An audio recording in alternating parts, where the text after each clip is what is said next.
Good morning, my beautiful angels, my diamonds and my angels. It's Monday morning. How can you tell the difference between a healthy man and a toxic demon? How can you tell the difference between a healthy man and a toxic man? I listened to what this character had to say, this young man had to say here. You know, I say everything with a grain of salt because a lot of times these men, they talk a good game. But when it's time, Derek Jackson, that's all I have to say. They always know how to say the right things. And, you know, that's how women usually get caught out there, by listening to what a man says. Forget all that nonsense. You go by his actions, always. But what he has to say, it's in harmony with the scriptures. And that's the only reason why I agree with him. It's in harmony with Matthew chapter 23, verse 11. Let's listen in. So here's how you can tell the difference between a man who is healthy and a man that's toxic. The man that's healthy is looking to be of service. The man that's toxic is looking to be served. So if I am a man that's only looking to be served, I'm not going to see you. Because I'm only going to see you through the lens of how you service me. If I'm looking to serve and be of service, then I'm going to see you. What's your need? What's your thoughts? What are your dreams? What are your hopes? What do you want to do? How do you want to do it? Well, why do you think that? Why do you feel that? Oh, wow, you put some lashes on today. Oh, okay. You got some extensions in. Because I'm looking to be of service. So I'm actually evaluating what's in front of me and identifying how I can make a benefit or make a contribution, versus looking at it from what's in it for me.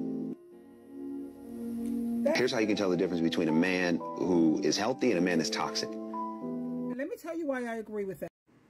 Now, when you read Matthew chapter 23, verse 11, from different translations, from the New International Version, it says, "The greatest among you will be your servant."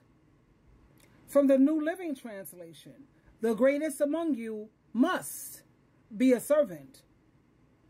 From the Berean Standard Bible, "The greatest among you shall be your servant." It's repeated. King James Version, because people like the King James. I did my research on him, by the way, and not so good. "But be that is greatest among you shall be your servant." And then you have the NASB Bible, which is, when you do your research, the most accurate Bible to the original writings. It says, "But the greatest among you shall be your servant." So what that young man said here, you know, in terms of how to tell the difference between a toxic man and a decent man. Healthy and a man. James, here's how you can tell the difference between a man who is healthy and a man that's toxic. The man that's healthy is looking to be of service. The man that's toxic is looking to be served. That's right. Now, it's not just about a man. That works both ways. We're supposed to try to serve each other. And I already made it very clear what Ephesians chapter 5, verse 21 says, which men will never tell you how Ephesians chapter 5, verse 21 says that we are to submit to one another. Men are supposed to submit to their head. Who's the head of man? Christ. So like I try to help you ladies to protect yourselves, anytime you run into a man who's not submissive, red flag, turn around and run as fast as you can, because the opposite of a submissive man is an abusive man. That's going to be a man who wants you to submit to him because he wants everything to go his way. He'll give you crumbs of attention. He'll do something nice for you, very little. And that's what you see a lot of the women trying to hang on to this day and age. He was nice to me, and I just focused on that time when he did this nice for me and he did that nice for me. And they're willing to settle for crumbs, just crumbs. And that was something that used to get on my last nerve. When my ex Well, Gregory was very generous. That man was just generous. He spoiled me. My children's father was very generous when it came to money and material things, just totally generous. But my second husband, oh my God, that man was cheap. He was mean. He was always so bitter. He was envious. He had no self-esteem. And when he saw that you was a person who had a healthy self-esteem, or you were confident, that just made him sick. He didn't get along with my family. He was so jealous of my son. Oh my God. It was disgusting. And anytime you run into men like that, you know, they see that they have a strong woman, a confident woman. They do everything in their power to try to tear you down, because that's like an extra feather in their cap.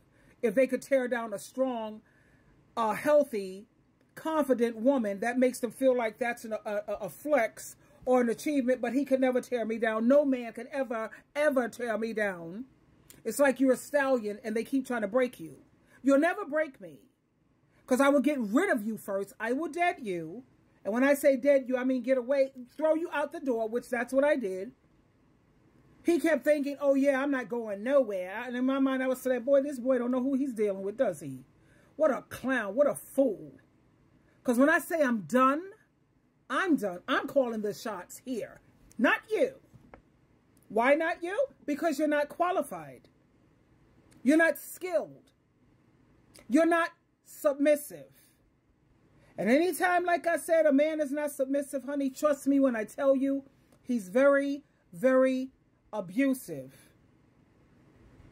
I was listening to Deborah Cooper. I love her. I love her because, oh my God, I don't know if you guys have ever seen her show, Deborah Cooper. She's a relationship coach, you see. And the way she speaks, she's very direct. Like if she say that you're stupid, she don't say things like, is that wise? Or that's not very wise. She doesn't sugarcoat. She doesn't talk in circles. She's a straight shooter like me. But sometimes I have to watch who I'm talking to, because you have to understand you have a lot of people who are emotional train wrecks and they're overly sensitive, and you have to handle them with children's gloves because they need to grow up. They need to develop a thicker skin, considering the world that we live in. You walking around here with that thin skin, honey, the world is going to eat you up alive. But Deborah Cooper, I think her health has taken a left turn because she hasn't been on for a minute.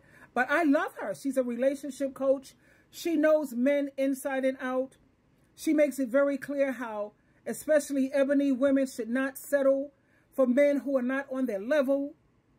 And now I'm doing my research on this other amazing woman. Oh my God.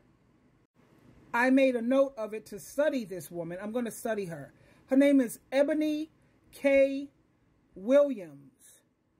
She's born September 9th. She's a Virgo. Oh God, Virgos are smart as hell anyway. Yeah, so Ebony, E-B-O-N-I, K. Williams. She's an attorney. I think she's 41 years old. She's young, and she's a kick-ass. She's a kick-ass lady. So I'm going to do my research on her. She has a book out. I think it's called Bet on Black. Bet on Black. She's awesome. But anyway, like I'm saying, what this man said, it's in harmony with Matthew chapter 23, verse 11. The greatest among you is the one who's going to be a servant. And we already know how women get down. We're always serving, nurturing, catering, helping, uplifting, doing for these men. But it's time now for you to find a man who's on Jehovah and Jesus' team. No more men who's living a satanic lifestyle, claiming that they're Christians, but they don't live a Christian lifestyle. They live in a satanic lifestyle. Please, save yourself complications. Save yourself a lot of a drama-free life. Go for peace. A man who's living a Christian lifestyle, sweetheart. I love you. Twinkle, twinkle, twinkle.